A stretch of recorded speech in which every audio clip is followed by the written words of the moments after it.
ಬೆಳಗ್ಗೆ ಎದ್ರೆ ಸರ್ಕಾರ ತೆಗಿತೀನಿ ಅನ್ನೋದು HDK ಒಬ್ಬರೇ. ಕೇಂದ್ರ ಸರ್ಕಾರ ತೆಗಿತೀನಿ ಅಂತ ರಾಹುಲ್ ಖರ್ಗೆ ಅವರು ಹೇಳಲ್ಲಲ್ವಾ? ಒಬ್ಬರು ಮಾಜಿ ಮುಖ್ಯಮಂತ್ರಿಯಾಗಿ HDK ಹೇಳೋದು ಶೋಭೆ ತರುತ್ತಾ? ಕೇಂದ್ರ ಸಚಿವ HD ಕುಮಾರಸ್ವಾಮಿ ವಿರುದ್ಧ ಸಚಿವ ಚಲುವರಾಯಸ್ವಾಮಿ ಕಿಡಿಕಾರಿದ್ದಾರೆ. ಅಂದರೆ ಒಂದ್ಸಲಾದರೂ ರಾಹುಲ್ ಗಾಂಧಿ ಖರ್ಗೆ ಹೇಳಿದ್ರ ಕೇಂದ್ರ ಸರ್ಕಾರ ತೆಗಿತೀನಿ ಅಂತ ಹೇಳಿಲ್ಲಲ್ವಾ? ಹೇಳೋದೂ ಇಲ್ಲ. ಆದರೆ ಕುಮಾರಸ್ವಾಮಿ ಅವರು ಮಾಜಿ ಮುಖ್ಯಮಂತ್ರಿಯಾಗಿ ಕೇಂದ್ರ ಸಚಿವರಾಗಿ ಹಿಂಗೆ ಹೇಳೋದು ಶೋಭೆ ತರೋದಿಲ್ಲ ಅವರಿಗೆ. ಚಲುವರಾಯಸ್ವಾಮಿಯವರು ಕಿಡಿಕಾರಿದ್ದಾರೆ. ಮೊದಲು ಕೇಂದ್ರದಿಂದ ಕೊಡಿಸ್ಲಿ, ನಮ್ಮ ಪಾಲಿನ ಟ್ಯಾಕ್ಸ್ ಹಣ ಬಿಡುಗಡೆ ಮಾಡಿಸ್ಲಿ. ನಾವು ಕೊಡೋ ಪ್ರಸ್ತಾವನೆ ಎಲ್ಲ ಕೊಟ್ಟಾಗಿದೆ, ಪ್ರಸ್ತಾವನೆ ಕೇಳಿಲ್ಲ ಅನ್ನೋದು ಬೇಡ ಅಂಥೇಳಿ ಹರಿಹಾಯ್ದಿದ್ದಾರೆ. ಒಂದು ರಾಜ್ಯದ ಸರ್ಕಾರವನ್ನು ಮತ್ತು ಬೆಳಗ್ಗೆ ಎದ್ರೆ ಸರ್ಕಾರ ತೆಗಿತೀನಿ ಅನ್ನೋರು ಅವರೊಬ್ಬರೇ.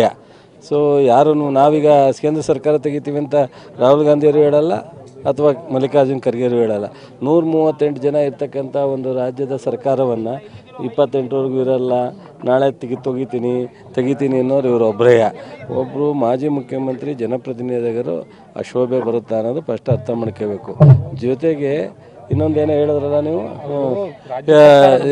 ಇದರಲ್ಲಿ ರಾಜ್ಯ ಸರ್ಕಾರ ಕೊಡೋದೆಲ್ಲ ಕೊಟ್ಟಿದ್ದಾರೆ. ಮೊದಲು ಕೊಡೋದನ್ನು ಕೂಡ ಕೇಳಿ, ಟ್ಯಾಕ್ಸನ್ನು ಫಸ್ಟ್ ಕೊಡ್ಸೋಕೆ ಹೇಳಿ, ನೀರಾವರಿ ಇಲಾಖೆ ಹೆಚ್ಚು ಅನುದಾನ ಕೊಡ್ಸೋಕೆ ಹೇಳಿ.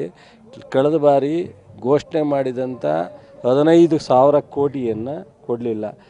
ಸೊ ಈ ಒಂದು ರಾಜ್ಯಕ್ಕೆ ನಾವು ಕಟ್ಟೋವಂಥ ಟ್ಯಾಕ್ಸ್ಗೆ ಪರ್ಯಾಯವಾಗಿ ಯಾವುದೇ ಇದನ್ನು ಕೊಡದೇ ಇದ್ದಾಗ ಅಲ್ಲೆಲ್ಲೋ ಆಂಧ್ರದಲ್ಲಿ ಇವತ್ತು ಸರ್ಕಾರ ಇರೋದೇ ಕೇಂದ್ರ ಸರ್ಕಾರ ಬಿಹಾರು ಮತ್ತು ಆಂಧ್ರದಿಂದ. ಅದಕ್ಕೆ ಅವ್ರು ಕೊಡೋದನ್ನು ನಾನು ಕೊಟ್ಟೆ ಅಂದರೆ ಅದು ಮೋದಿಯವರು ಇವ್ರನ್ನ ಕೇಳಿಕೊಡಲ್ಲ, ಅವ್ರು ಕೊಡ್ತಾರೆ. ಕರ್ನಾಟಕ ಏನಾದ್ರು ತರ ಕೇಳಿ ನಾವು ಅದಕ್ಕೆ ಏನು ಬೇಕಾದ್ರೂ ಸಹಕಾರ ಕೊಡ್ತೀವಿ. ಮತ್ತು ಬೆಳಗ್ಗೆ ಎದ್ರೆ ಸರ್ಕಾರ ತೆಗಿತೀನಿ ಅನ್ನೋರು ಅವರೊಬ್ಬರೇ. ಸೊ ಯಾರು ನಾವೀಗ